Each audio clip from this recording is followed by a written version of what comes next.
Buenas noches. En nombre de la dirección del Centro 2, les damos a todos la bienvenida a esta nueva conferencia del ciclo 2022. En esta oportunidad tenemos el gusto y el honor de contar con la participación de Claudia Garro, docente de la casa desde hace muchísimos años, quien nos hablará sobre las vicisitudes en la elaboración de un duelo. Antes de darle la palabra a Claudia, quisiera presentarla formalmente. Claudia Garro es psicoanalista, docente y supervisora del dispositivo de investigación teórica y entrenamiento clínico del Centro 2, del grupo de urgencias. Es supervisora del equipo de emergencias del Centro de Salud Mental número 3, doctora Meguino. Autora del libro De la urgencia a la emergencia de un sujeto, libro coeditado por Letra Viva y Centro 2. Escribió artículos en los siguientes libros: Cuando la neurosis no es de transferencia, de Heide Henrich, y en Intervenir en la emergencia, de Mirta Holgado y Mirta Pipkin. Conferencista invitada en seminarios en Argentina e internacionales en temas tales como urgencias y pacientes graves. Ahora sí, le damos la palabra a Claudia Garro, a quien le agradecemos su generosa participación en este espacio. Bueno, buenas noches. Hola a todas y todos. Quiero agradecer a Patricia Hamra por la invitación a participar de este espacio. Siempre es un gusto para mí compartir con ustedes los interrogantes teóricos que me genera la atención clínica, ya que hoy vamos a ver, después de toda una parte teórica, un caso clínico. Como el título lo anticipa, hoy vamos a hablar de duelo. El título de la presentación es Vicisitudes en la elaboración de un duelo.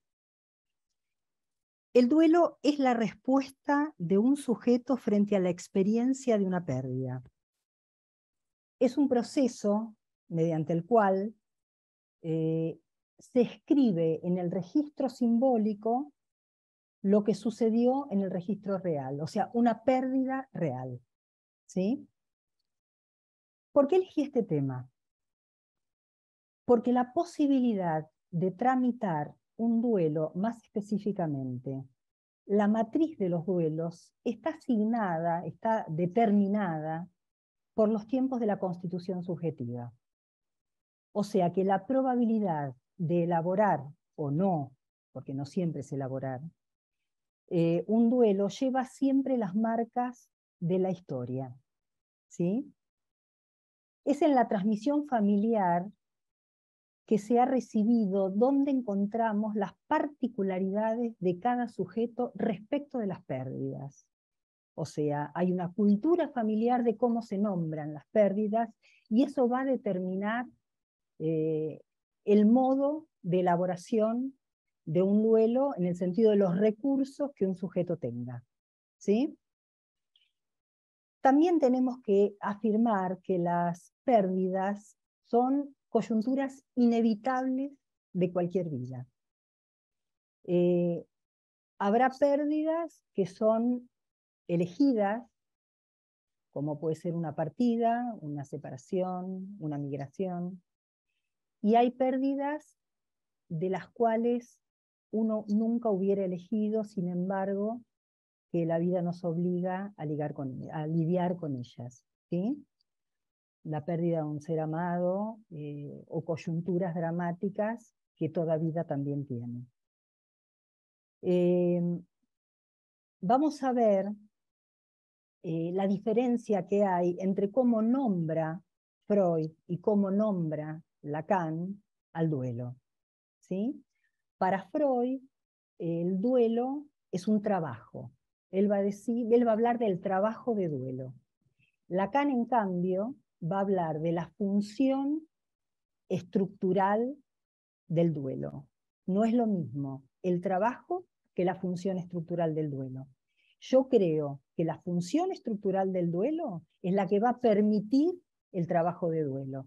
Como que vinieron en un orden posterior, porque primero está Freud y después está la elaboración de Lacan, Pero justamente la elaboración de Lacan es la que nos permite echar luz a cómo va a ser ese trabajo de duelo del cual habla Freud. ¿Mm? A ver, Freud nos habla, como dije recién, de trabajo. ¿De dónde lo trabaja esto? En su texto Princeps, que es Duelo y Melancolía, texto de 1915, donde él va a hablar que el duelo lo va a poner entre un afecto normal, o sea, no es algo patológico, ¿sí? Dice, es la reacción normal como es estar de duelo por la pérdida de un objeto amado. Y no es lo mismo eso que lo que él va a llamar una disposición enfermiza psicopatológica como es la melancolía. O sea, él ahí va a hacer una diferencia entre el duelo como una reacción normal y la disposición enfermiza que sería el impedimento, la imposibilidad de realizar un trabajo de duelo. ¿Mm? En este artículo, en Duelo y Melancolía, nos dice que el duelo es la reacción frente a la pérdida de una persona amada o de una abstracción como la patria, la libertad o un ideal. Y nos aclara que a pesar de las graves desviaciones que trae en la conducta el atravesar un duelo, jamás puede ser tomado como algo patológico. ¿Sí? Uno nunca va a tomar un estado de duelo como algo patológico. Por eso es habitual en la clínica que uno no manda a medicar, no envía a una interconsulta farmacológica a alguien que está de duelo, salvo en los casos de los duelos melancolizados, ¿sí? Donde alguien se va empezando a caer de la escena y se va empezando a quedar en una posición de fijación a ese objeto que perdió, ¿sí?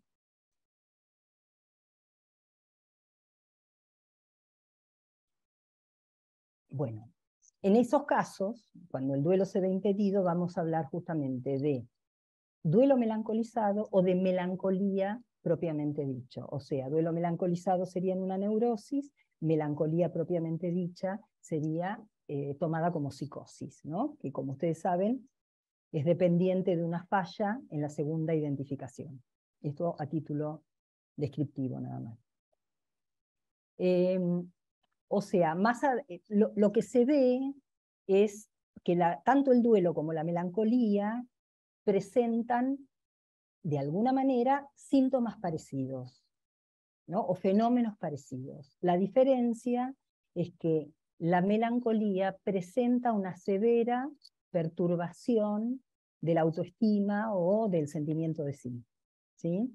Cosa que no se presenta en el duelo, ¿sí? Ahora después vamos a ver por qué, y a la luz de un caso clínico vamos a entender por qué la perturbación, cómo se produce esta perturbación del sentimiento de sí. Antes que nada tenemos que decir que la pérdida en lo real, que implica atravesar un duelo, produce todo un descalabro, toda una movilización en la cadena significante. ¿Mm? ¿Por qué? Porque como dice Lacan, solo estamos de duelo por quien podemos afirmar yo era su falta. ¿Qué quiere decir esto?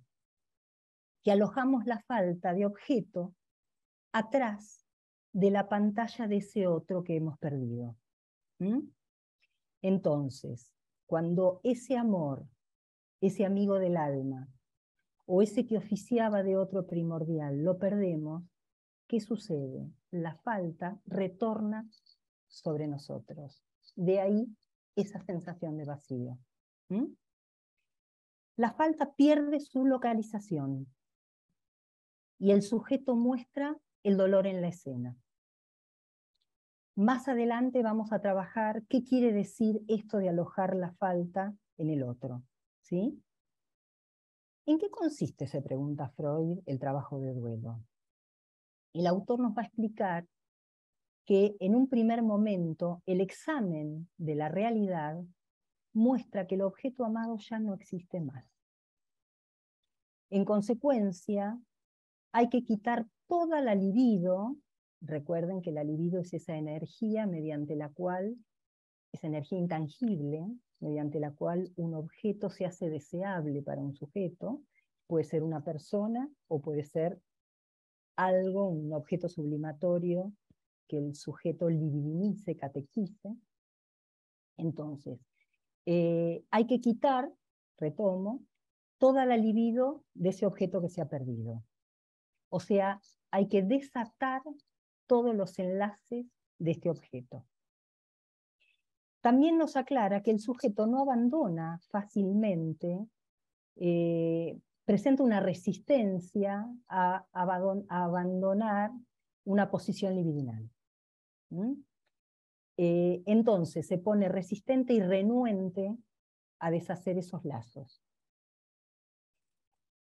Esa renuencia puede alcanzar tal intensidad que rompa los lazos con la realidad. ¿Sí?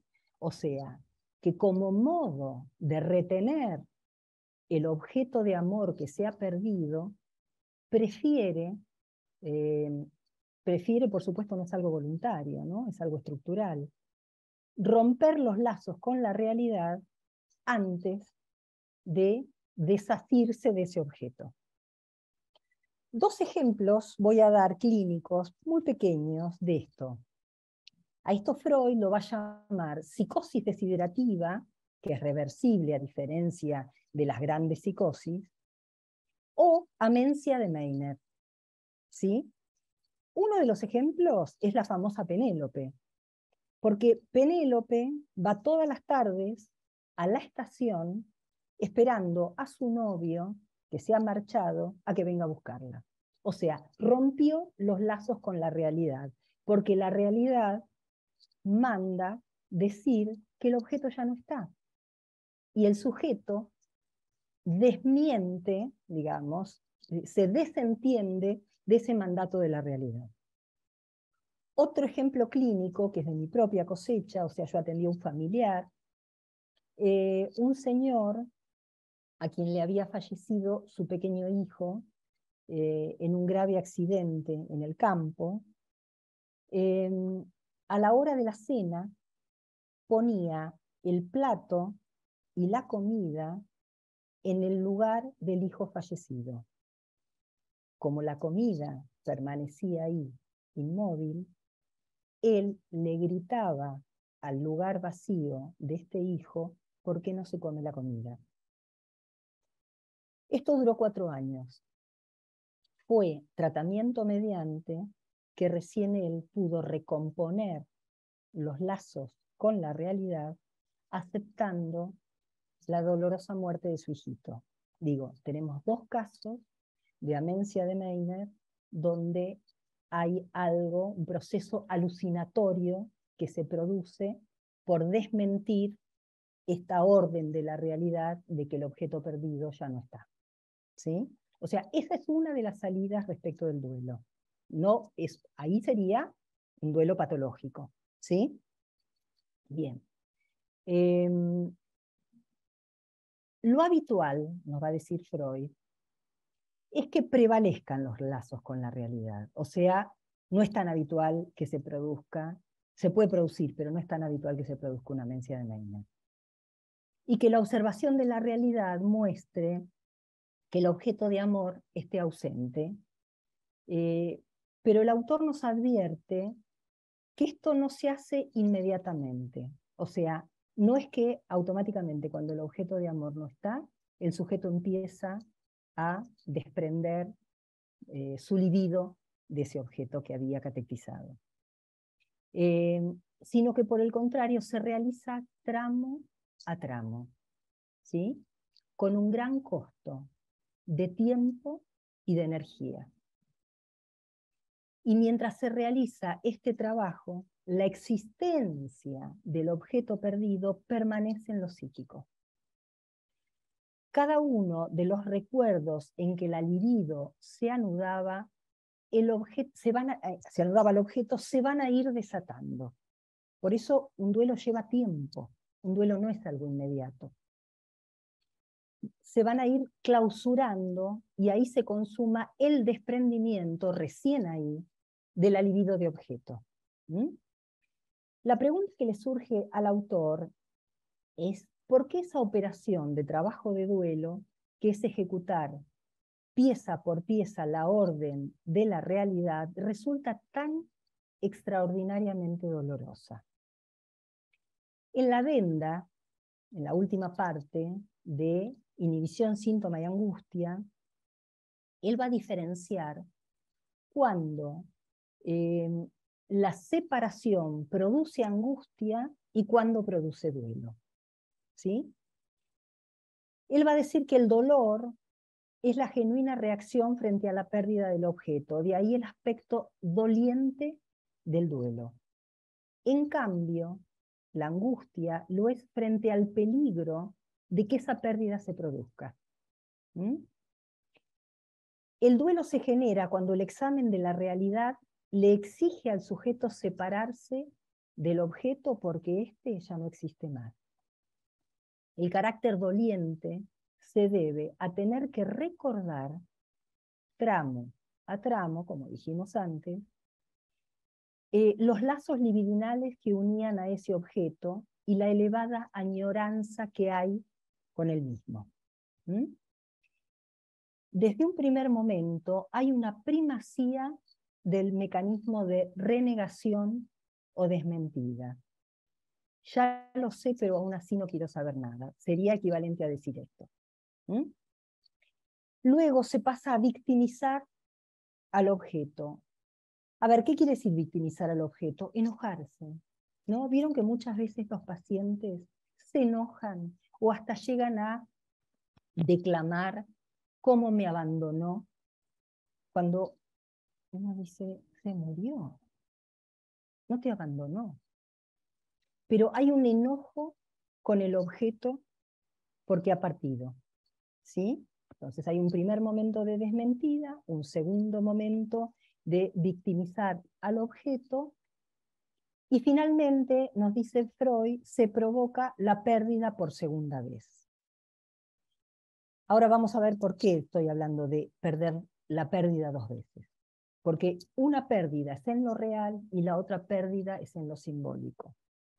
Crudamente sería mortificar en lo simbólico, mortificar al muerto, lo que se perdió en lo real. ¿Mm? A ver, en Freud, como dije antes muy sucintamente, vamos a encontrar tres tiempos de duelo. En el primer tiempo, frente a la pérdida en lo real, la respuesta del sujeto es la desmentida, como dije. Se niega a aceptarla. Pero vieron muchas veces que uno dice, voy a llamar a... Ah, no es cierto que no está más. Eso es desmentida. ¿Sí? Cuando llego a casa lo encuentro o la encuentro, eso es desmentida. Primer tiempo del duelo. Pero es necesario para lanzar el trabajo de duelo, localizar la pérdida, o sea, aceptar que algo se ha perdido. Me está mandando un mensaje, bueno, los leo después, ¿sí? El segundo tiempo es el trabajo de simbolización propiamente dicho, que implica un gran costo de energía y tiempo de desprenderse pieza por pieza del objeto de amor, y es acompañado por mucho dolor. Este trabajo implica poco a poco la aceptación de la pérdida.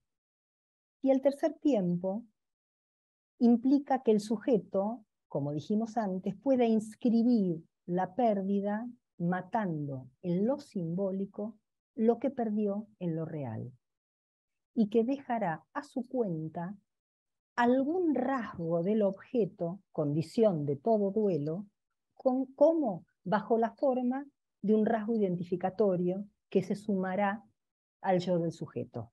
No a todo el objeto perdido, un rasgo. ¿Sí? Porque si alguien se identifica a todo el objeto perdido, ya estamos en el plano de la melancolía. ¿Sí? O sea, de la imposibilidad de perder al objeto de amor. Entonces, llegado a este punto, la libido estaría disponible para catectizar otros objetos en el mundo, disponible para continuar con la vida, podríamos decir. ¿Sí? Hasta acá trabajamos el duelo, lo que sería un duelo normal. ¿Sí? Al comienzo situamos que la capacidad para elaborar una pérdida está en relación directa con los tiempos de la constitución subjetiva, ya que ahí se constituye la matriz de todos los duelos. Por eso voy a pasar breve y rápidamente por los tiempos de la constitución subjetiva, o sea, por alienación y separación. Lo doy un poco por sabido, si no lo conversamos después, pero la idea no es hacer una exégesis de alienación y separación, sino más bien de ir a centrarnos en lo que va a ser la matriz de los duelos, que es lo que yo dije al principio, la función estructurante del duelo de la que habla Lacan va a determinar la posibilidad del trabajo de duelo del cual habla Freud. ¿Mm? Entonces, a ver, como sabemos, el sujeto se constituye como tal en el campo del otro, ¿sí? En la dialéctica con el otro. En ese campo se encuentra el lenguaje, en el campo del otro, sabemos que encontramos el lenguaje, y ahí tendrá que hacer una elección forzada. ¿Qué quiere decir esto? Que equivale a decir que elija lo que elija, una de las partes se pierde de todas maneras. ¿Sí? A ver, ¿esto qué quiere decir? Que no hay subjetivación, proceso de humanización sin ninguna pérdida. O sea, la pérdida es la que permite una ganancia. ¿Sí? Para incorporar el lenguaje, algo se va a perder. El goce de la pura vida. O sea, el cuerpo, de ser un cuerpo biológico, va a pasar a ser un cuerpo nombrado por el significante y marcado por el significante, con una expulsión de goce. Hoy vamos a decirlo más cortito, ¿sí? Porque esto da para muchas clases. A ver, entonces, al incorporar el campo del lenguaje, el sujeto va a quedar alienado, ¿sí? Alienado, es decir, desaparecido, afanisíaco. Afanisíaco en griego significa desaparecido, a el lenguaje que le viene del otro, a la demanda que le viene del otro. ¿Sí? Esto es lo que vamos a llamar efecto afánisis, efecto de desaparición. Esto es fundamental, ya vamos a ver por qué. Yo quiero hacer todo un trabajo para llegar a entender cuál es la matriz estructural de los duelos en todo sujeto neurótico, agrego. Efecto de la alienación significante que después va a tener que pasar a ser función. Este efecto afánisis representa la carencia o la falta del sujeto, la carencia real del sujeto. Y va a adquirir un valor debido a que la superposición de la carencia del sujeto y la carencia del otro es lo que va a permitir pasar al segundo movimiento de la constitución subjetiva, que es la separación. ¿Sí? Entonces, dijimos que la carencia del sujeto va a ser efecto de la alienación significante. Y la carencia del otro, el sujeto, ¿cómo la busca? La va a ubicar en el intersticio de la demanda del otro. Cuando la madre se dirige al chico, la cadena no es compacta, la cadena significante no es compacta. ¿Sí? Entonces, en el intersticio de la demanda, el sujeto va a leer un hueco y va a interrogar ese hueco, ¿sí? Para ubicar una falta en el otro. ¿Mm? Entonces, en los intervalos de la demanda del otro, va a ubicar una falta. Al encontrar una falta, en el sujeto va a surgir, el sujeto por venir, por supuesto, ¿no? Va a surgir el enigma del deseo del otro. ¿Sí? me dices esto, sería la pregunta. ¿Con cómo va a interrogar ese enigma del deseo del otro? Con una pregunta. Me dices esto, ¿pero qué quieres? Me dices que coma, ¿pero qué quieres? ¿Sí? Con esta pregunta ataca la cadena significante que le viene del otro en el punto débil, en el intervalo. ¿Sí? ¿Cuál es el sería equivalente a decir, ¿cuál es el deseo que se esconde más allá de tu demanda? Con esta pregunta, entonces, el sujeto ataca la cadena significante que le viene del otro. El sujeto, a este enigma del deseo del otro, a este punto de falta en el otro, le va a ofrecer un objeto. Y el único objeto que tiene para ofrecer, ¿qué es? Su propia desaparición. ¿Por qué? Porque el sujeto, con lo aprendido en el tiempo precedente, va a responder en el tiempo subsiguiente. ¿Sí? Y lo único que tiene para ofrecer es su desaparición, que es efecto de la alienación significante. ¿Queda claro? A ver, esto, si ustedes lo piensan, es pura clínica. O sea, con lo aprendido en el tiempo anterior se va a responder vía repetición en un tiempo posterior. ¿Sí? Sigo con alienación y separación. Entonces, esto quiere decir que el sujeto a una falta percibida en el otro le ofrece un objeto. Y el único objeto, como dije recién, que tiene para ofrecer es su propia pérdida. ¿Qué quieres? Interroga. ¿Quieres mi desaparición? ¿Puedes perderme? Lacan sitúa que el fantasma de su muerte, seminario 11 es esto, es el primer objeto que el sujeto tiene para poner en juego. Ahí tenemos la superposición de dos carencias, la del sujeto y la del otro. Me acordé de un chiste de Fontana Rosa, está Mendieta y está Inodoro Pereira, y Inodoro Pereira le dice a Mendieta, ¿sabe qué, Mendieta? A veces quisiera morirme solo para saber quién me llora. O sea, para saber si el otro, si tengo un lugar en el deseo del otro, si el otro puede perderme.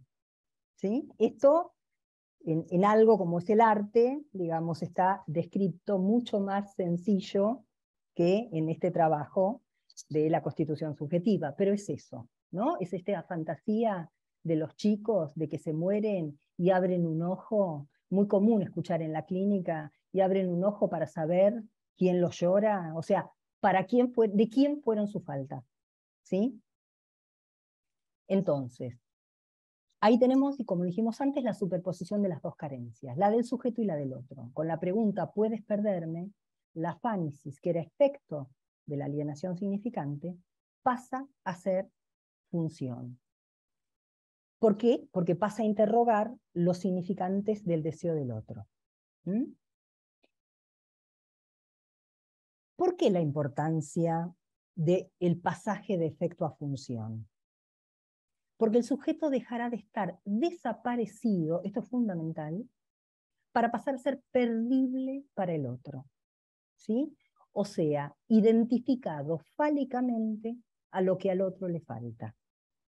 ¿Sí? Su majestad el bebé, ser el precioso de mamá, el príncipe o la princesa de mamá. ¿Mm? O sea, tiene que pasar de estar desaparecido a estar identificado fálicamente a lo que al otro le falta. Ocupar el lugar de falo.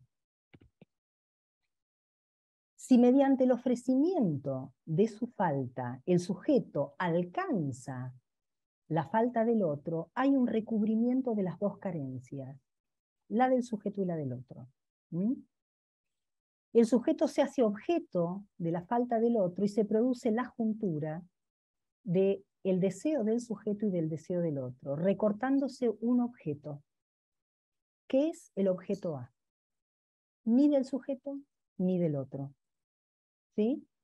El sujeto, entonces, es un desaparecido bajo los significantes del otro, pero esta desaparición recibe una veladura, un recubrimiento que es el falso ser que le otorga ser el falo del otro, ¿sí? Ser su majestad del bebé.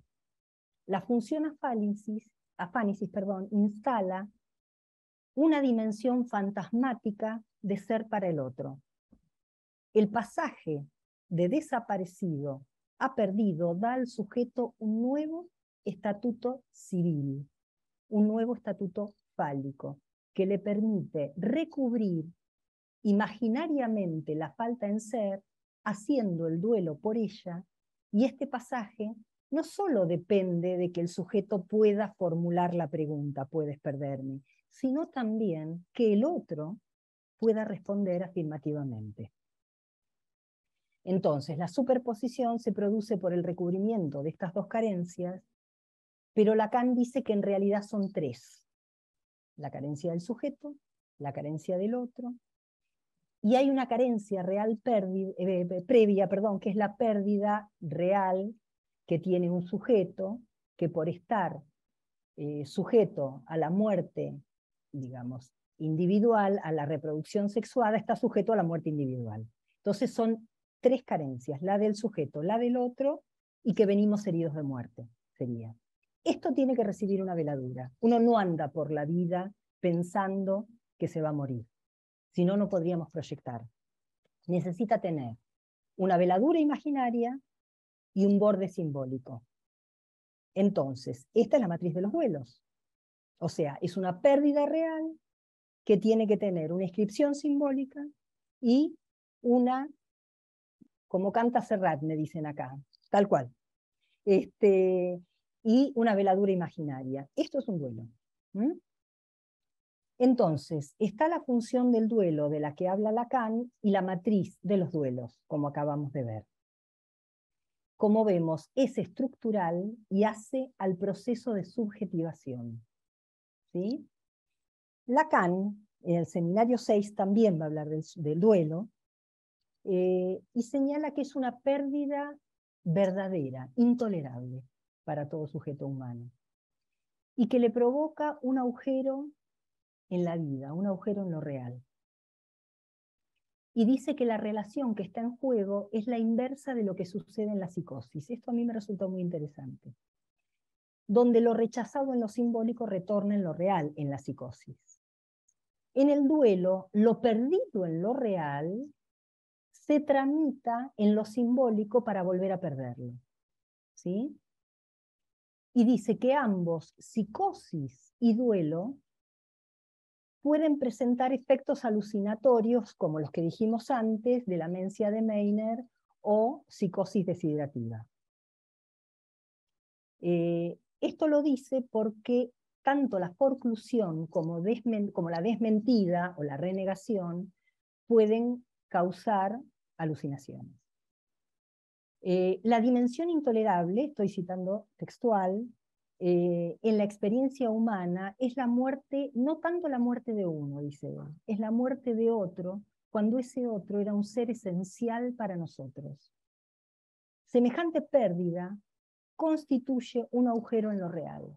Ese agujero muestra el lugar donde se proyecta el significante faltante. ¿Qué quiere decir esto? Que nada puede colmar el agujero que se produce, ¿sí? Que ningún significante va a poder colmar ese agujero. No obstante, va a haber que hacer un trabajo con eso, ¿sí? Él va a señalar que para eso están los ritos funerarios. Él habla de la importancia de los ritos funerarios en una comunidad. ¿Por qué? Porque es el modo de poner en juego todo el sistema significante, todo el sistema del lenguaje, ante el agujero en lo real. Es un modo de bordear, va a decir él, la pérdida del objeto amoroso, del objeto amado. Cada comunidad tiene su ritual, esto es cierto, no todo es al modo del catolicismo ni de otras religiones, pero cada comunidad tiene su ritual. Va a decir que el trabajo de duelo, sigo con Lacan, y con el seminario 6, ante todo, se presenta como una satisfacción dada al desorden, hablamos de descalabro antes, que se produce en virtud de la insuficiencia de todos los elementos significantes para afrontar el agujero que se creó en la existencia. Hay una absoluta puesta en juego de todo el sistema significante ante el menor de los duelos, dice. El sujeto que está de duelo, va a decir, está privado. Hay una falta en lo real que conmociona al sujeto y que habrá que inscribirla en lo simbólico. O sea, consumar por segunda vez la pérdida. La falta solo puede captarse por medio de lo simbólico, pero la privación del objeto es real. Tenemos, el sujeto está privado por una privación real y la falta va a ser simbólica. Se va a inscribir en lo simbólico. De ahí la tan precisa frase de Lacan, solo, porque uno no hace el duelo por cualquiera. Uno hace el duelo por alguien que podemos decir yo era su falta, o sea, de alguien de lo cual podemos decir ocupaba un lugar en su deseo. ¿Sí? Inclusive, si ustedes ven, lo nombro muy rápido, el caso Frida, Frida no estaba preocupado por sus padres, porque ella no había sido una falta para sus padres. Sí, por una amiga de la familia que había sido muy tierna con ella. Ahí sí, ella puede hacer un duelo.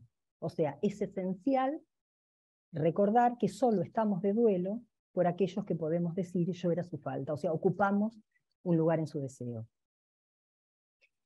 A ver, el sujeto, entonces dijimos que, a ver, la función del duelo en el sujeto es la ocasión para esto es lo que va a decir Lacan, es la ocasión de hacer algo nuevo, va a decir él. Es la ocasión de la recomposición significante, es un tiempo para volver a pasar, dice él, por la falta originaria, ¿sí? Y transformar la relación a la castración, para no perder un lugar de deseo.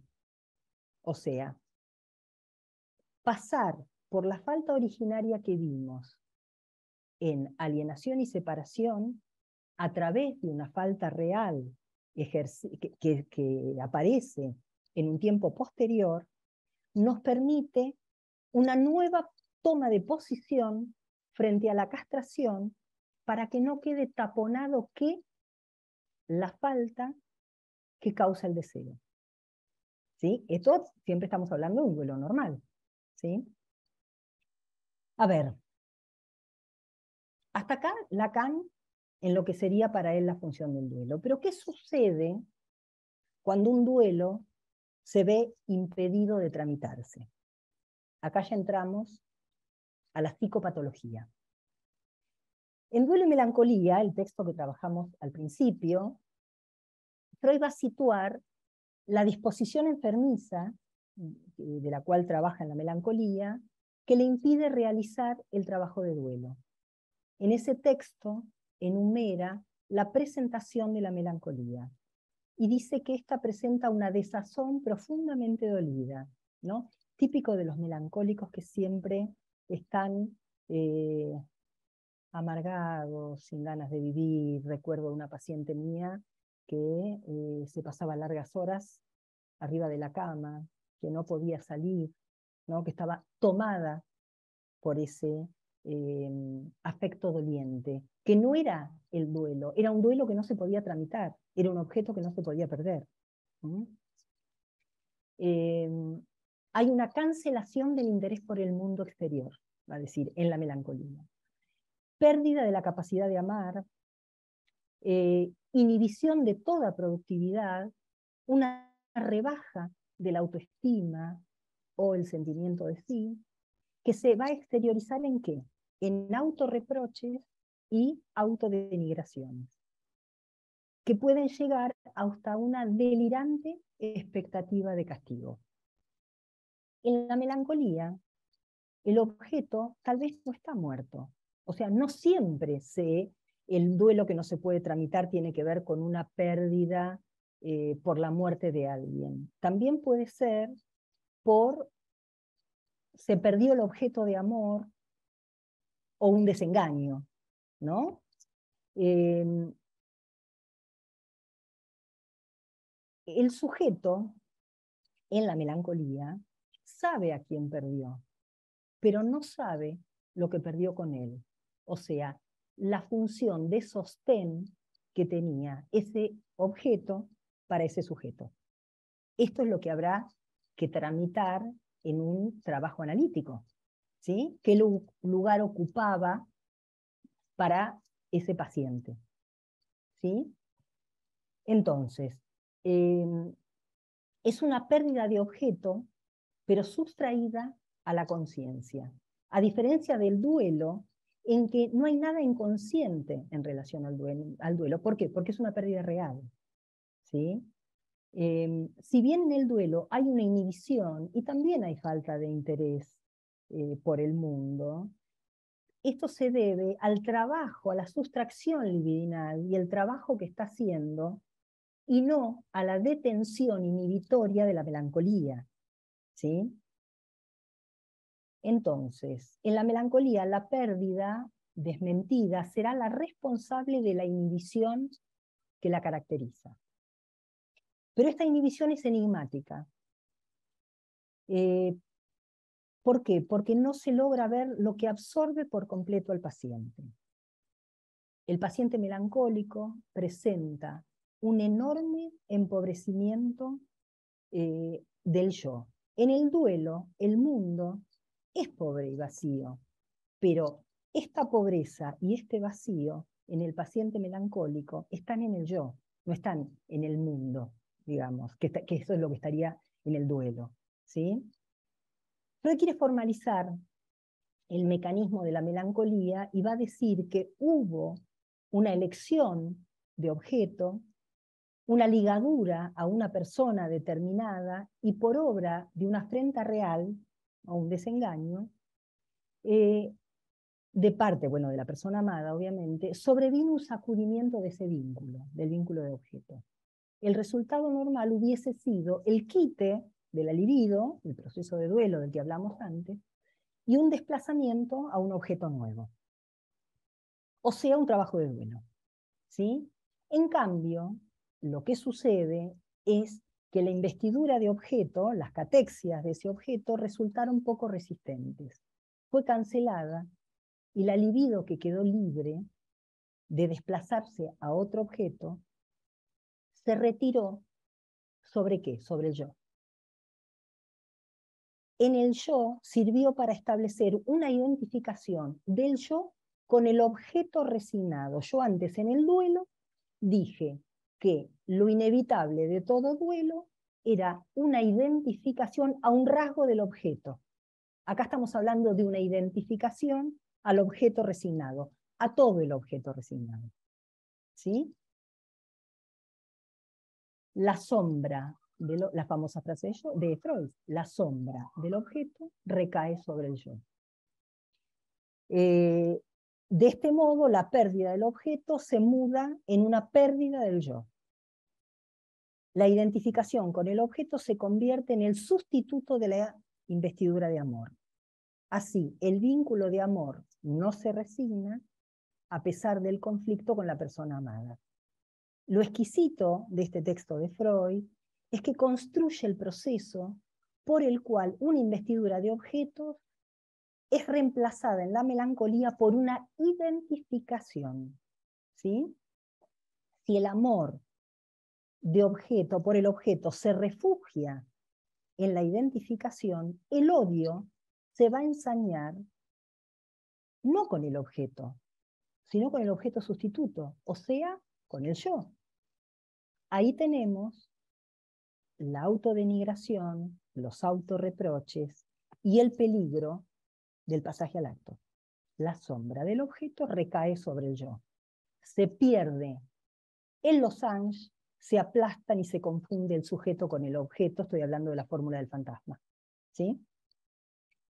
Freud va a puntualizar 3 premisas en la melancolía. La pérdida del objeto, la ambivalencia, el odio y el amor, y la regresión de la libido al yo. La pérdida del objeto, el amor y el odio, o sea, la ambivalencia, y la regresión de la libido al yo. O sea que, como vimos, la ocasión de un duelo se tramita de acuerdo a los recursos que cada paciente posea. Será la oportunidad de volver a pasar por la falta y escribir algo nuevo. O en el caso, tanto de la melancolía como de las neurosis melancolizadas, el duelo suele verse impedido de tramitarse. El duelo normal, a diferencia de la melancolía, vence la pérdida de objeto. La realidad muestra su veredicto de que el objeto de amor no existe más, y el yo decide si quiere compartir el destino del objeto y morir con el objeto, pero se deja llevar por la satisfacción de estar vivo, esto es lo que dice Freud en el duelo normal, de estar con vida, y entonces desata los lazos con el objeto perdido. Pero ¿qué sucede cuando un sujeto se ve impedido de hacer un trabajo de duelo? Dijimos que la pérdida originaria funciona como matriz para los duelos posteriores. Cuando el pasaje de desaparecido a perdido no se produce, cada nueva pérdida se verá afectada por carecer de cobertura imaginaria y de articulación simbólica. Cuando recibimos pacientes con duelos detenidos, con duelos no tramitados, o sea, melancolizados, podemos leer que en esta matriz, donde se produjo la falla que le impide al sujeto hacer el duelo por aquello que perdió. Uno de estos modos de las emergencias son las melancolizaciones en la neurosis. Melancolizaciones que son producidas como consecuencia de duelos no tramitados, donde observamos una fuerte inhibición y una franca pérdida de la condición deseante. El objeto, por no poder perderse, ensombrece al sujeto y lo sitúa ni más ni menos que en el borde del pasaje al acto. Voy a compartir con ustedes un caso clínico, pero voy a empezar por un epígrafe. Un epígrafe que es del Amante, el texto del Amante, de Marguerite Duras, en el que dice: siempre vi a mi madre planear cada día el futuro de sus hijos y el suyo. Un día ya no fue capaz de planear grandezas para sus hijos y planeó miserias. En una oportunidad, recibió una paciente que en la primera entrevista sitúa la detención del duelo por su hermana mayor, quien había fallecido 10 años antes. ¿Sí? Pone esta pérdida en serie con otras 2 pérdidas de su historia en las que tampoco había podido realizar el duelo. Sentía un desgano generalizado que le impedía enfrentar la vida, pasaba largas jornadas en su cuarto y tenía una fantasía de suicidio que la acompañaba diariamente. La urgencia no constituía un momento puntual en el tratamiento, sino que acompañó todo el recorrido del mismo. A temprana edad, por motivos económicos, sus padres deciden abruptamente partir de la provincia en que vivían sin mediar palabra y sin poder despedirse de sus afectos. Ya en el nuevo lugar, su madre enloquece e intenta suicidarse un sinnúmero de veces. Su padre, deprimido desde la partida, tiempo después va a fallecer. Su madre se aferra a ella como se había aferrado a su marido, ¿sí? Impidiéndole hacer su vida. No pudo hacer una carrera universitaria porque tenía que acompañar a su madre, ya que ésta no toleraba quedarse sola. Lo mismo sucedía con las amistades. Estas se vieron interrumpidas porque la madre la iba a buscar bajo la amenaza de matarse. Relata que la madre de chica la llevaba al cementerio todos los fines de semana y ella jugaba entre las tumbas, la madre iba a honrar a los muertos de la familia.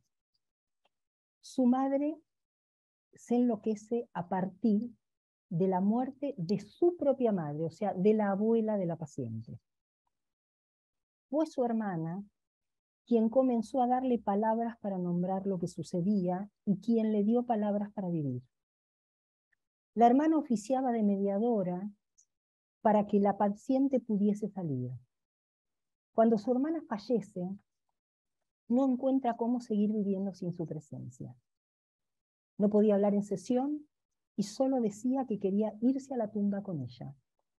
Fantasía de suicidio como la única manera que encontraba de liberarse del peso de los objetos de los cuales no podía desprenderse. Siguiendo a Freud, en Duelo y Melancolía, viene detenida entre el primer y el segundo tiempo del duelo. Sabía a quién perdió, pero no lo que perdió con ella. Por eso se melancolizó. La paciente queda a merced de la arbitrariedad materna. Su casamiento para esta madre fue más un velatorio que un festejo. Su madre se suicida, no sin dejar una carta en la que la inculpa. María siente culpa. Se pregunta si debiera haber estado más presente. Le señalo que la ley de la vida es que los hijos se vayan. No puede casi interrogar a su madre, porque lo vive como una crítica. Fue necesario aclarar que no estábamos para criticarla, sino para trabajar lo que a ella le había dolido de esa relación. En un primer tramo del tratamiento, pedir ayuda era vivido como un fracaso, ya que el mandato familiar era arreglársela sola. Faltaba para no hablar y no lograba tener un horario fijo para su sesión. Le señalo que de esta manera no voy a poder ayudarla y le doy un horario fijo en el que ella sepa que yo la estoy esperando. Que ella decida si quiere hablar o si quiere callar, pero ese horario es solo pensado para ella. Así, el silencio fue cediendo en pro de los relatos de su historia. Pudo hablar de lo que significó su hermana y de cómo sus palabras la aliviaban. Muchas veces confesó sus fantasías de suicidio como el modo de reencontrarse con esas palabras, con su madre y con su pueblo natal. Objetos que por no poder perderse, la llevaban al estado de melancolía permanente. En una entrevista, está visiblemente desesperada por la falta de su hermana. Confiesa que fantasea con ir a la tumba y llevársela a su casa. No tolera, y dice, que su hermana sea una bolsa de carne podrida. Intervengo. Eso no es su hermana, eso es un resto. Intervención que apunta a separarla, a la identificación, al resto. Después de unas vacaciones mías, decide interrumpir el tratamiento, argumentando que hablar de los duelos le causa mucho dolor. Señalo que respeto su decisión porque hablar no es sin su acuerdo. Ya en la puerta, cuando le estaba despidiendo, me interpela. ¿Usted me va a dejar ir? ¿No me va a obligar a que me quede? ¿No me va a retener? Le digo que eso a ella ya le pasó y reitero que la voy a dejar ir, pero que si ella cambia de opinión, yo estoy dispuesta a escucharla. Meses más tarde, me llaman porque tuvo un accidente. Le realizan múltiples operaciones en las cuales las sesiones tienen que realizarse en los diferentes sanatorios. Yo voy a atenderla a los sanatorios.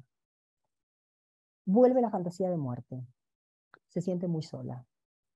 La atiendo en la convalecencia en su casa. Por primera vez empieza a hablar de los recuerdos en su pueblo natal, pero que esta vez están del lado de la vida. La escucho con mucha atención. Entiendo que en acto empieza a despuntarse un deseo por la vida que aún convive con una fantasía de muerte. Su casa está habitada por muchas mascotas y es a partir de esto que habla de su amor por los animales desde su infancia.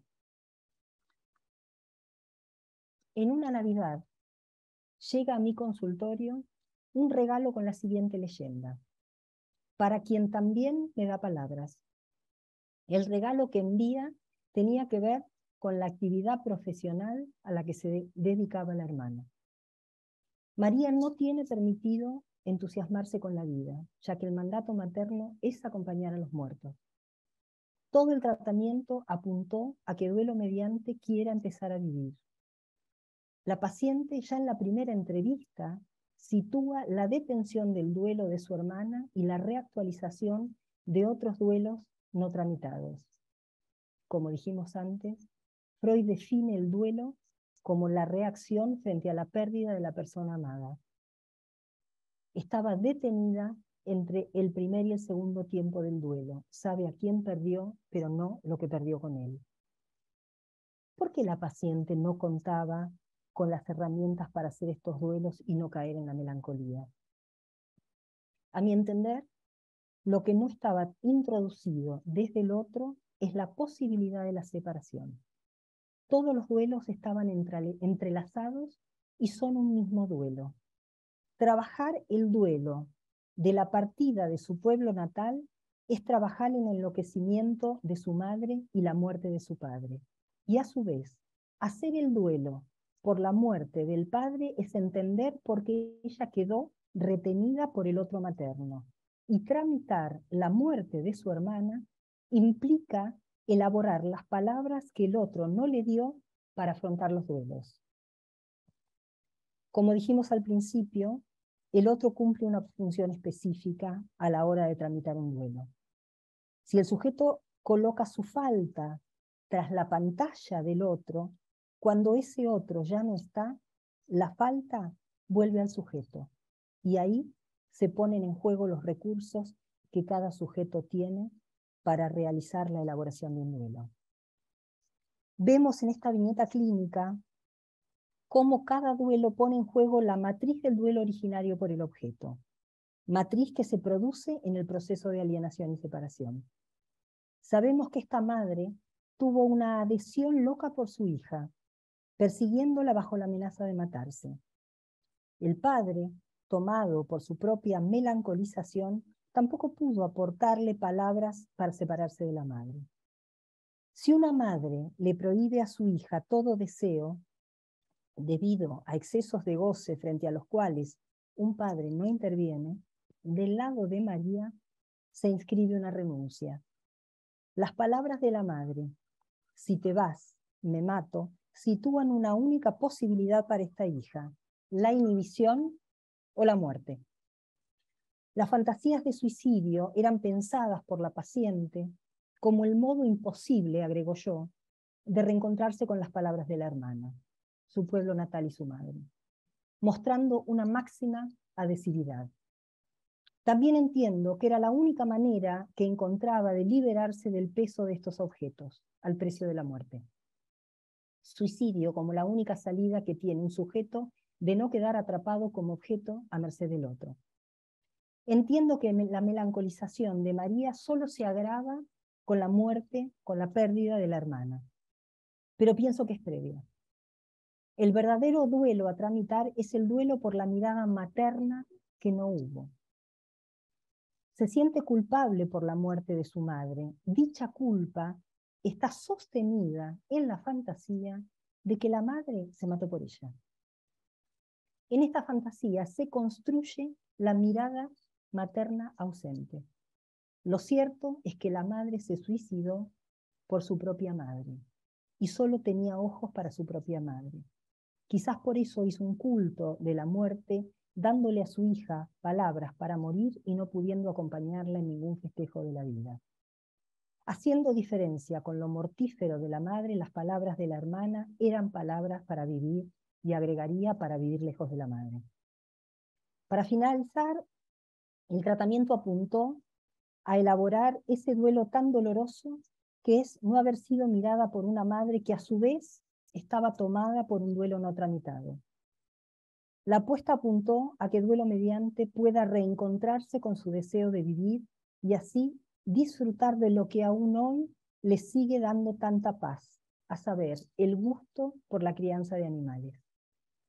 Retomando las palabras de Marguerite Duras, no sé si esta madre alguna vez haya podido planear grandezas para sus hijas. Que la paciente advierta esto tal vez le permita, duelo mediante, separarse de la madre. Como dice Lacan, se espera que atravesar un duelo sea la ocasión de volver a escriturar la falta para tomar nuevamente posesión de ella y así conservar los lazos con el deseo. Muchas gracias. Pasemos a las preguntas y a charlar con ustedes. Si querés, Claudia, abrir el chat, viste que habían algunos comentarios, si querés te los releo. Sí, espera que quiero poner galería para verlos a todos. Ahí está. Abro el chat. Acá. 21. A ver, acá está.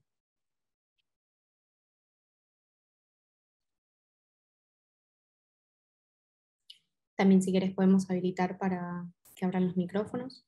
Sí, preferiría porque... Dale. Gracias por lo que dicen. Ahí ya está habilitado por si alguien quiere abrir el micrófono para hacer algún comentario o consulta. Bueno, los escucho. Charlemos.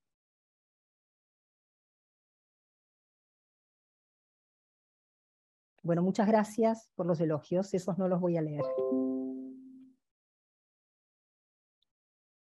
A ver, ¿hay alguna pregunta?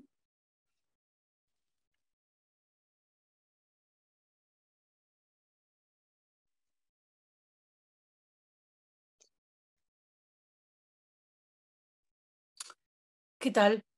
Yo pensaba por ahí en algunas cuestiones que aparecen hoy día como mandatos sociales, ¿no? Que aparece como cuestiones de que hay que ser feliz, y entonces, bueno, ¿no? Cuando alguien muere, bueno, ya está, ya pasó, ya murió, ¿no? Como si, me parece que a lo mejor a veces esos mandatos sociales también insisten en este lugar de no hacer soportable, de no hacer visible la pérdida, ¿no? Como hay algo que se juega ahí, me parece, de cierta imposibilidad en lo social de soportar las pérdidas.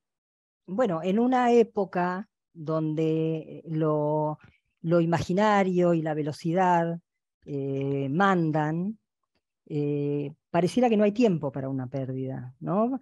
Y a mí me gusta mucho cómo lo trabaja Silvia Amigo en uno de sus trabajos, de sus libros, perdón, donde ella dice que la dignidad de un amor merece un tiempo considerable para trabajar en ese trabajo de duelo, ¿no? Para que el yo salga con una cicatriz a la cuenta de la textura del yo, como modo de ahí se vivió, ahí dolió, la cicatriz es justamente que esa herida cerró, pero es toda una vida vivida y tiene un borde muy digno, ¿no? El trabajo de duelo, porque si nosotros hacemos el duelo solamente por quien uno puede decir yo era su falta, tiene una dignidad ese trabajo, ¿sí? No sé si te contesté, Erika. Sí, muchas gracias. Digo porque escucho, hay, digamos, uno en lo social y también muchos pacientes escuchan esto donde por ahí los mismos familiares le dicen, bueno, pero ya está, ya pasó, ¿no? Hay cierta cuestión de ninguneo hasta del sufrimiento, ¿no? De como, bueno, ¿cómo vas a seguir llorando? Ya era Sí, grande. o la otra, Sí, eres como que es... grande, ya era momento de que muriera, ¿no? Cosas que por ahí... No, o la otra cuestión, que es, bueno, a ver, es fuerte, es alguien fuerte. ¿Por qué es alguien fuerte? Porque no lloró. Como que está convalidado que ser fuerte es que el duelo te pase por arriba, digamos, te pase por arriba no en el sentido que te arrase, sino acá no pasó nada, ¿no? Que se reniegue. Está Como que convalidado muchas veces. pase por al lado, ¿no? Como que... Exactamente, que pase por al lado. Tuve una primera entrevista la semana pasada de una señora que viene por situaciones de angustia en el cuerpo, digamos, por síntomas en el cuerpo, donde fallece de COVID de una manera intempestiva. Y bueno, una de las cuestiones que ella trae que le dicen sus compañeras de trabajo es, pero si vos no tenías una relación muy cercana con ella, solo la veía los domingos, ¿por qué sufrís tanto? Bueno, algo había con esa persona que vale la pena hacer el trabajo de duelo. Sí, totalmente, pero digo, no, Sí, el comentario, decís vos. Sí, sí, lo que aparece del lado de sus compañeros, bueno, si no tenía... Entonces, bueno, sí, yo interrogo un poco esto de que a qué llamamos una relación cercana, digamos, ¿no? Que es para abrir un poco esto de qué es lo cercano al otro, si es verla una vez por semana, tal vez es una relación cercana y a lo mejor uno ve a alguien todos los días y es... Y no es cercana. Bueno, lo que yo comentaba de Frida, o sea, una relación cercana es una relación en la cual uno puede alojar su falta de objeto tras la pantalla de ese otro. Eso es una relación cercana, aunque la veas una vez por año. A ver, Borges decía que con su gran amigo Bioy Casares no se veían muy seguido. Sin embargo, era una relación que cuando se veían era como decíamos ayer. Acá hay una pregunta que le quiero hacer a Alejandra Echegaray. Dice, el hilo es muy finito entre duelo y melancolía. ¿Se naturalizan las pérdidas? No entiendo bien lo de naturalización de las pérdidas. Si me puede aclarar un poquito, no sé si está acá o no. A ver.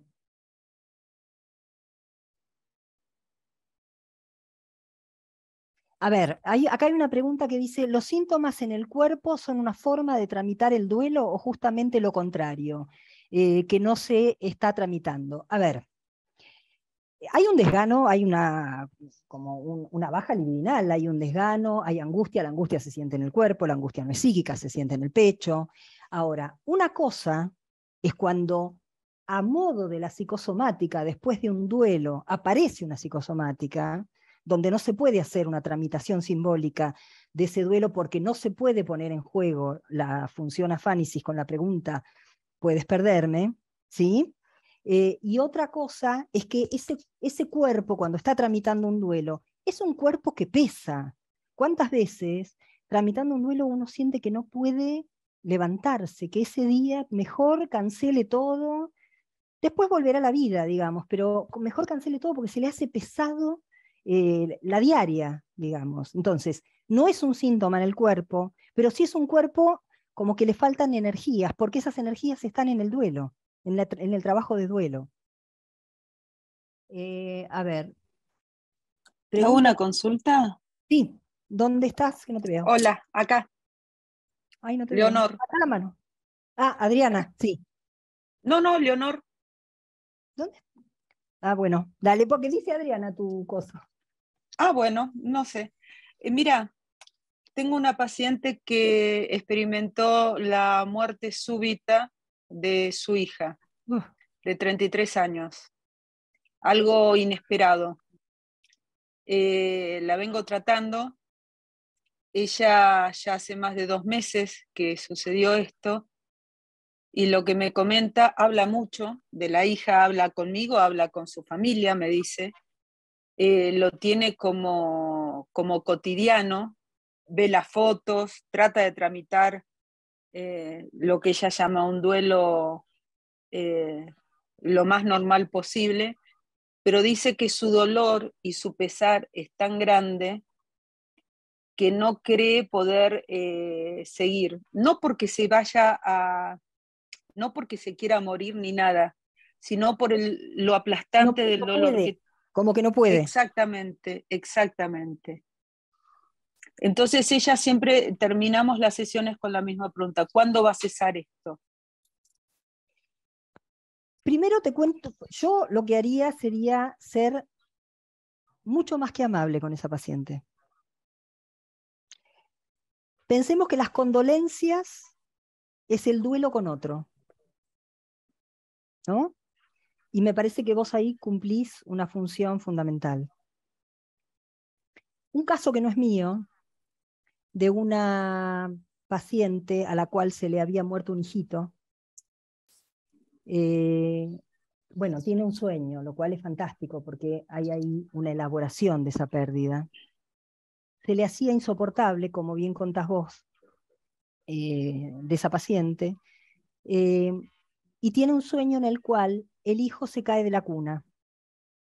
Y el hijo se está cayendo de la cuna y ella lo agarra para que no se caiga.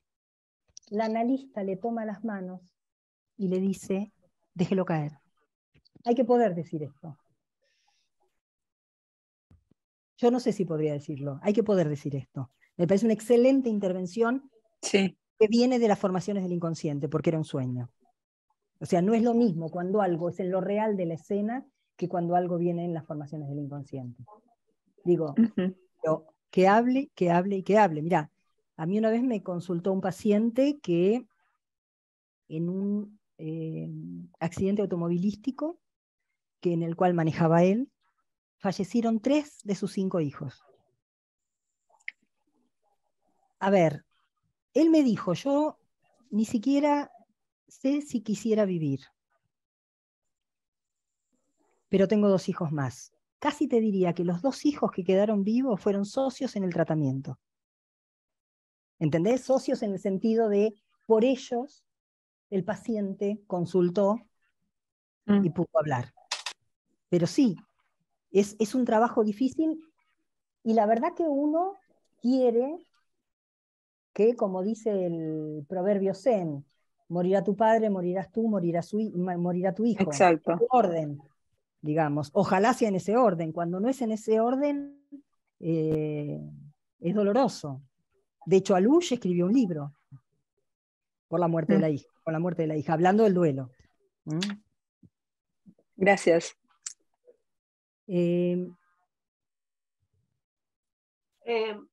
Claudia. Sí. Adriana. Sí. Sí. No, quería preguntarte, me estaba como pensando en el duelo, bueno, entonces se despliega en relación a la melancolía y también lo pensaba en relación a cierto aplastamiento del deseo, como un extravío.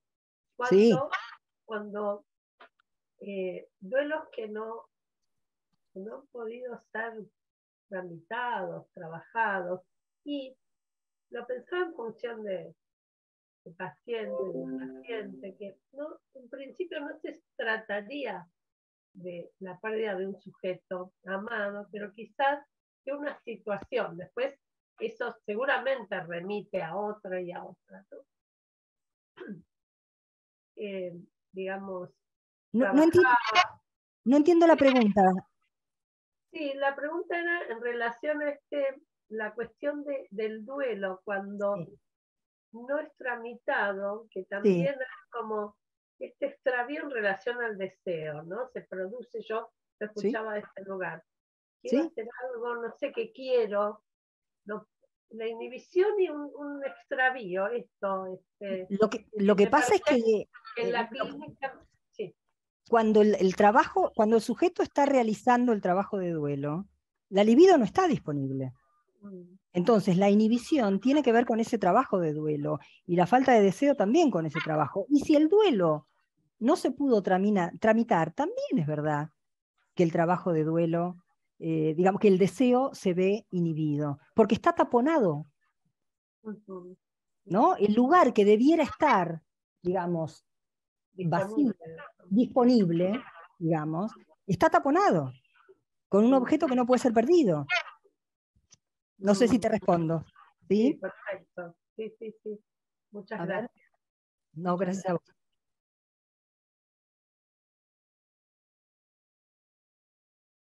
A ver, acá me preguntan, ¿el paciente realmente puede no poder o es una decisión?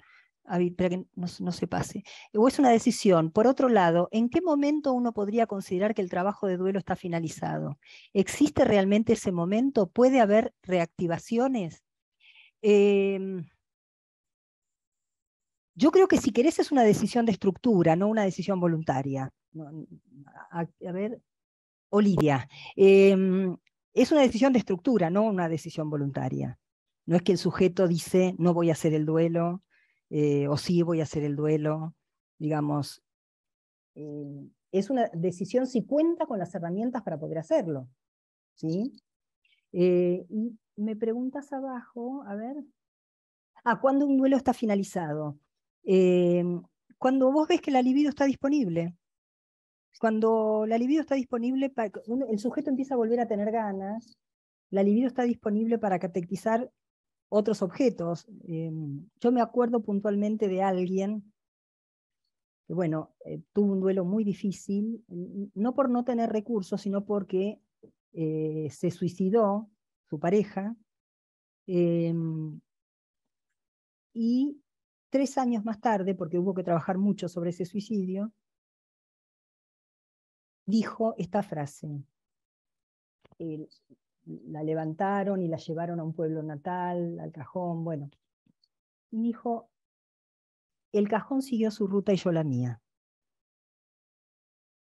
Y me contó cómo iba a presentarse a una universidad para una, ¿cómo se llama? Para un concurso. ¿No? O sea, la vida empezó a continuar. Dejó de estar detenida. ¿Sí? Siempre es caso por caso para hablar de la finalización de un duelo, ¿no? El sujeto no hace colección, es caso a caso. Entonces yo podría decir en este paciente cuándo fue, ¿sí? Pero uno no puede decir en los demás cuándo. A ver.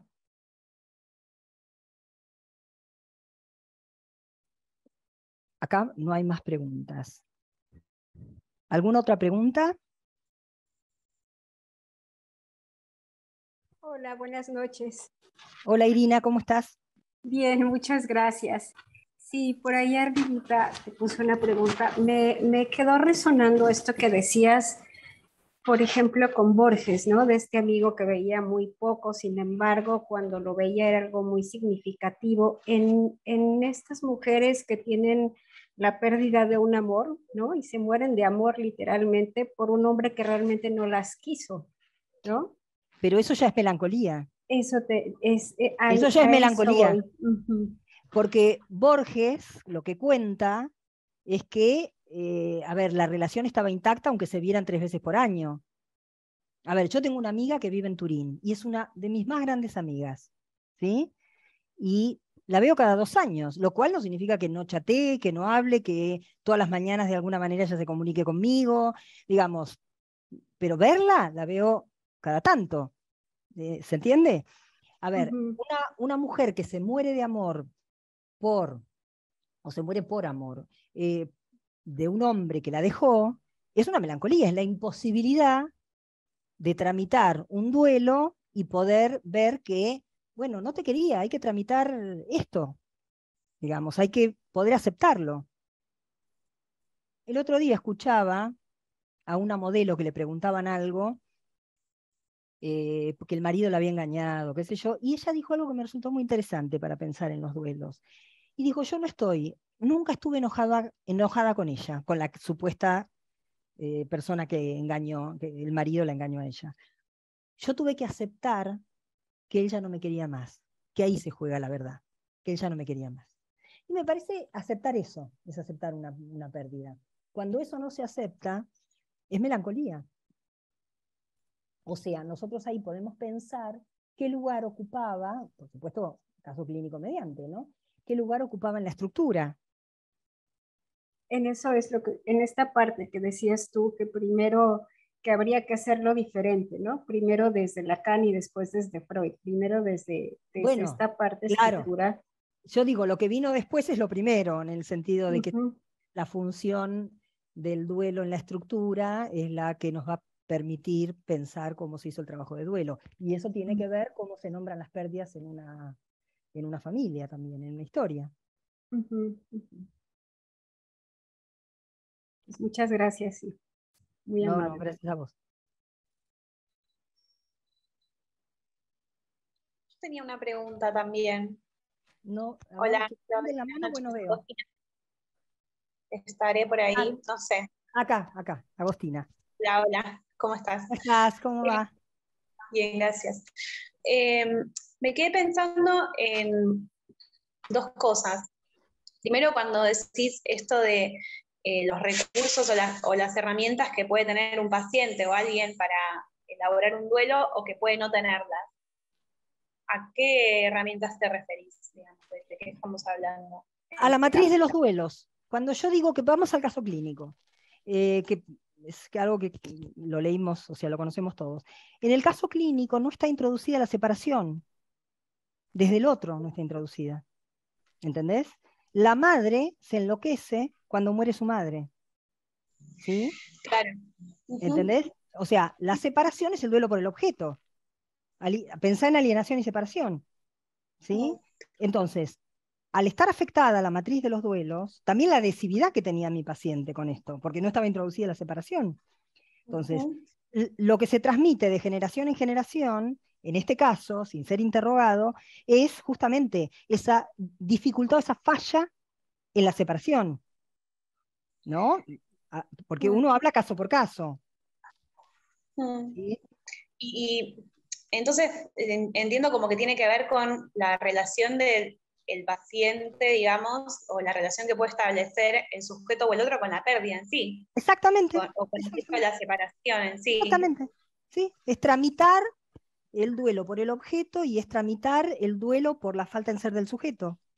Digamos, en términos generales te lo estoy diciendo ahí.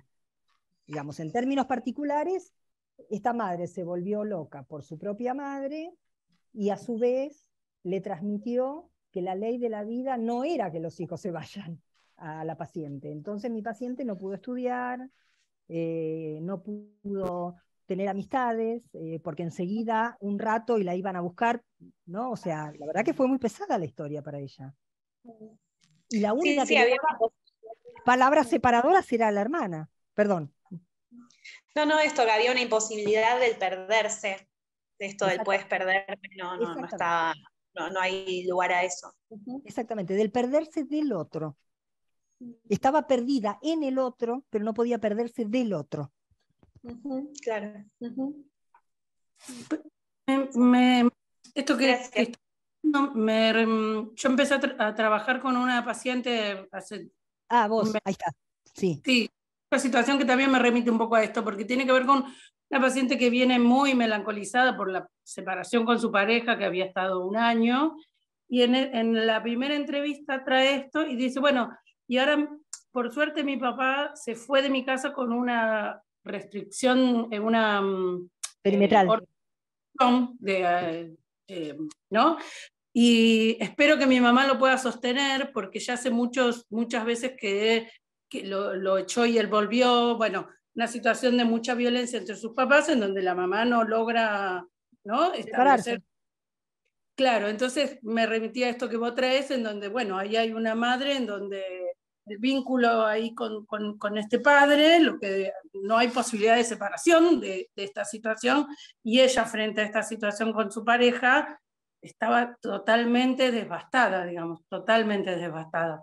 Entonces, bueno, me retorna un poco esto, ¿no? En donde ahí no hay cómo se tramitan los duelos ahí en la familia, no hay posibilidad de separación. Sí, en la madre también debe haber un goce extra que tiene que ver con si me pega, me quiere. En la madre. Y hay que ver esto cómo fue transmitido esta hija. Claro. Gracias. No, gracias a vos. Hola, a mí Silvina, me pareció... Ay, perdón. No, dale. Sí, Jimena, dale. Me pareció muy interesante esto de porque no lo tenía como muy en el radar la matriz del duelo, ¿no? Esto de los tiempos del duelo. Y no sé si los terminé de entender, me parece. Bueno, esto yo lo di muy compilado, muy chiquitito, de hecho... No, me pareció como lo más interesante, lo más nuclear, porque me parece que todo vuelve a eso, y no lo terminé como de conceptualizar, me parece. Eso, pero me parece interesante que quede esa cuestión, ¿no? No sé si... si después se profundiza o algo.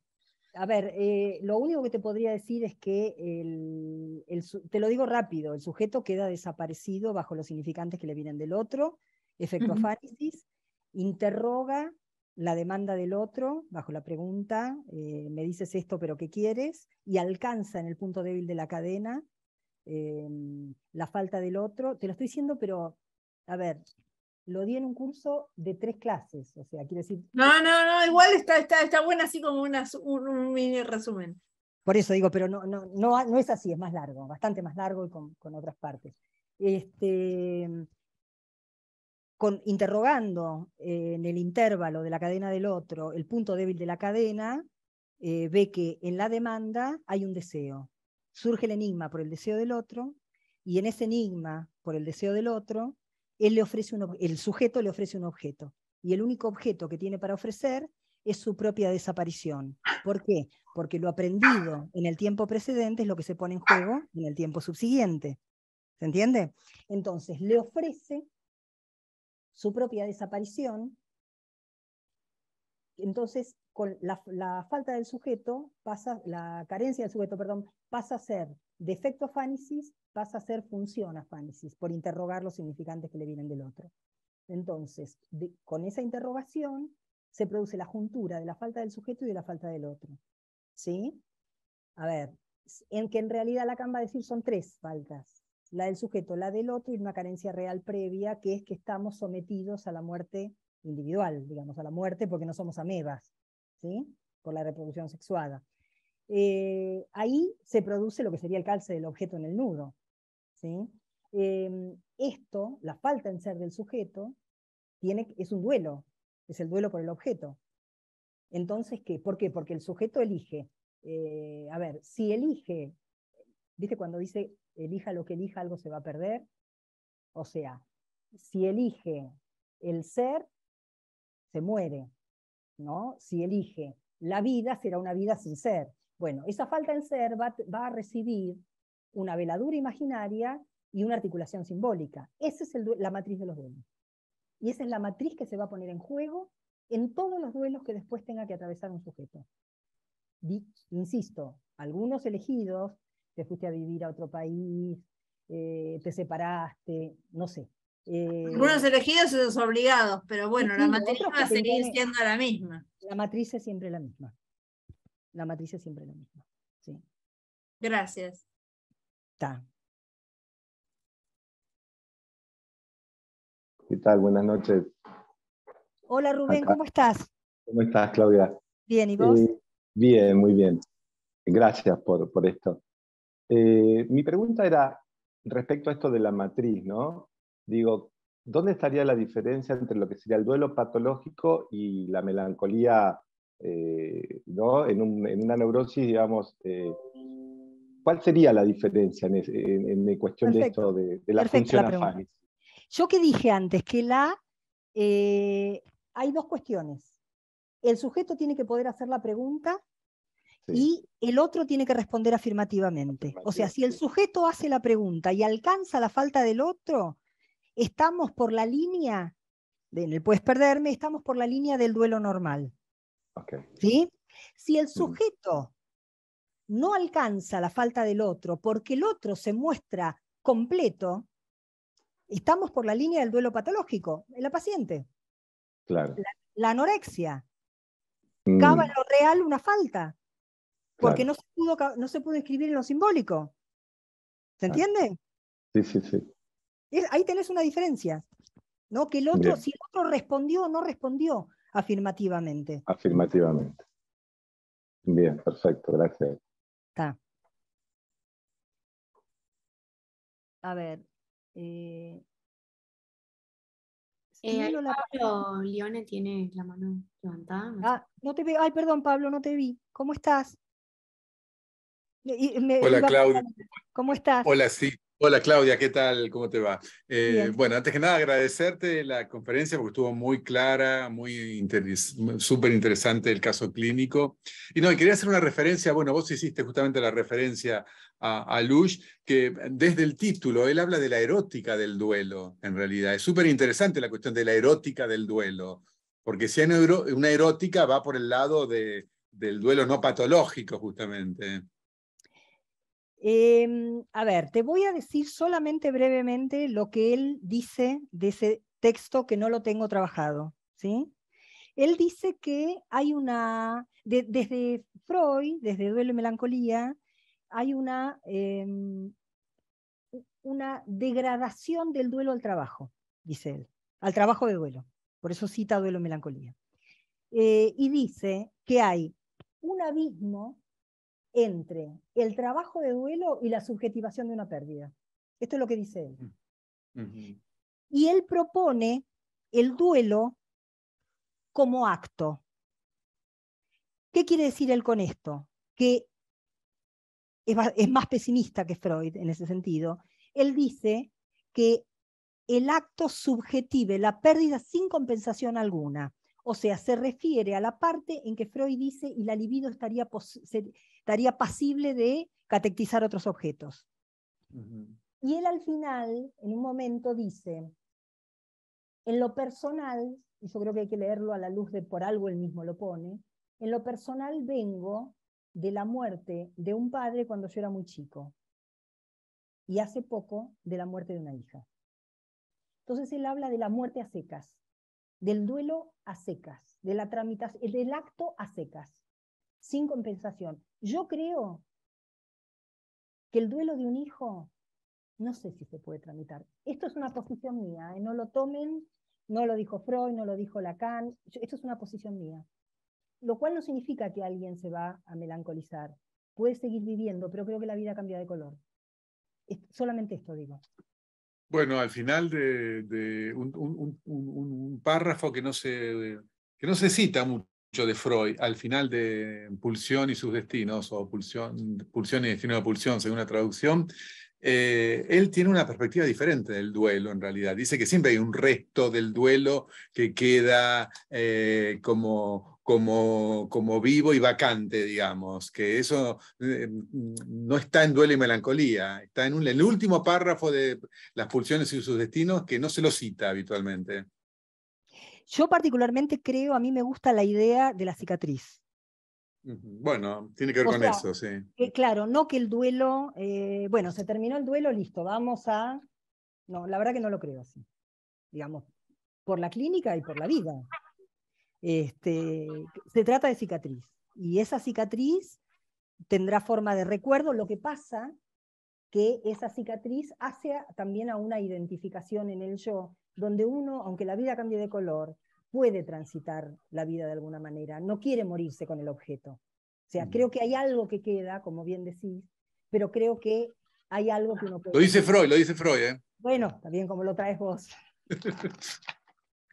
Bueno, muchas gracias, Claudia, estuvo impecable la conferencia. Gracias, Pablo. A ver. No,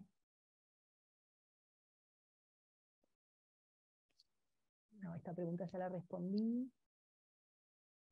No, por acá son las mismas. A ver, ¿alguna otra pregunta? Bueno, son las 22:11. Deben tener ganas de comer todos ustedes. Y yo también. Claudia, fue muy buena tu conferencia. Me encantó. Bueno, te agradezco, Jimena. Te agradezco mucho. Muy bueno. Bueno, les agradezco a ustedes por estar hasta Muchas esta gracias. de la noche escuchando. Muchísimas gracias. Muchas gracias, como siempre. Un aplauso para Débora, que siempre nos asiste. Gracias, Claudia. Muy lindo. Bueno. Excelente, muy bueno. Impecable, buenísimo. Muy claro. claro. Muchas Gracias. Gracias. Chao. Muchas gracias. Gracias.